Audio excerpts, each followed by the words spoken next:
سەرۆک ئۆباما ستایشی قۆناغی جێبەجێکردنی ڕێکەوتنە ناوچەکە دەکات و بە دەستکەوتێکی گرنگی هەوڵە دیپلۆماسیەکانیش ناودێری دەکات.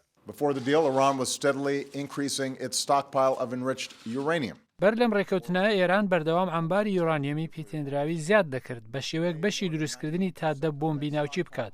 بەڵام ئێستا زیاتر لە 98 ئەو یۆرانیۆمە براوەتە دەرەوەی ئێران و ئەم بەرەو پێشچوونە مێژوێشمان لە ڕێی دیپلۆماسی و بەدەستهێناوە بەبێ ئەوەی شەڕێکی تر لە ڕۆژشەڵاتی ناوەڕاستدا بکرێت. ڕۆژی شەمەی ڕابردوو دەستگای نێونەتەوەیی وزەی ئەتۆمی پشتڕاستی کردەوە کە ئێران تەواوی وابەستەیەکانی بەجێگەیاندووە. بەڵام سەرۆکی ئێران دەڵێت وابەستە بوون بەم ڕێکەوتنەوە بە مانای متمانەکردن نییە بە ئەمریکا.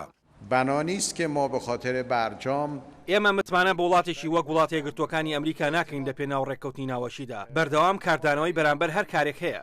ئەگەر هاوکاتی جێبەجێکردنی ڕێکەوتنەکە پێشەلکاری کرا ئەوە هەر بە پێ ڕێکەوتنەکە میکانیزم هەن و دەیگرینە بەر. ئیسرائیل بەم قۆناغی جێبەجێکردنە خۆشحاڵ نییە و هێشتاش بە گومانەوە لە ئێران دەڕوانێت. دەبێت کۆمەڵگای نوێنەتەوەیی سزای تونتر بسەپێنێتە سەر ئیران بەهۆی هەر پێشەلکاریەکی بیکات و بەبێ هەوڵەکانی ئێمە بۆ ڕێگەگرتن لە ئیران ئەوە ئێستا تاران دەبووە خاوەنی چەکی ناوکی و سیاسەتی ئێمەش هەروەکو خۆی دەمێنێتەوە ڕێگەنەدانە بە ئیران چەکی ناوکی هەبێت. لەناو ئەمریکاش کاردانەوەکان جۆرا و جۆرن. پۆڵ ڕایان سەرۆکی ئەنجومەنی نوێنەران هەڵگرتنی سزاکان لەسەر ئێران بە هەڵە دەزانێت و دەڵێت تاران ئەو پارانە بۆ دابینکردنی دارایی بۆ تێرۆریستان بەکاردێنێت. هەندێک لەوانش کە دەخوازن ببنە کاندیدی کۆماریەکان بۆ سەرۆکایەتی ئەمریکا ئەم ڕێکەوتنە بەباش نازانن بۆ ئاسایشی نیشتیمانی. لە یەکەم ڕۆژی بوونم بە سەرۆکی ئەمریکا ئەم ڕێکەوتنە ترسناک و شێتانەیە هەڵدەوەشێنمەوە.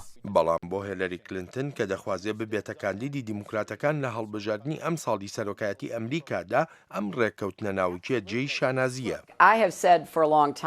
دەمێکە دەڵێم زۆر شانازی دەکەم بۆ ڕۆڵەی هەم بۆ گەیشتنمان بەم ڕێککەوتنە لە ڕێی دانووساندنەوە و ئەوەشم گوتووە گەر ئێرانیەکان هەر شتێک بکەن لە پرینسیپەکانی ئەم ڕێککەوتنە لابدەن ئەوە بەرپرس دەکرێن و ئەمە ژیانی بەرەنجامێکی خراپ. هاوکاتی ئەم پەرسەندانەش سزاکانی ئەمریکا لەسەر ئێران بەوەی هەندێک دۆسەی تری وەک پێشەلکاری مافەکانی مرۆڤ بەردەوام دەبن. سەرۆک ئۆباما باس لە سەپاندنی سزای نوێ دەکا بەسەر ئێراندا. تاقیکردنەوە موشەچەکانی ئەم دوای بۆ نمونە پێشێلکاری بۆ لە وابەستە نێونەتەوەیەکان و وەک بەرەنجامێکیش ئەمریکا سزا دەسەپێنێتە سەر ئەو کەس و کۆمپانیانەی کار لەسەر بەرەو پێشبردننی بەرنامەی موشکی باڵستیکی ئێران دەکەن. سەرۆک ئۆباما جەخت دەکاتەوە لەوەی بە ئاگاهی و وریاییەوە چاودێری پەرسەندنەکانی داهاتوو دەکرێن.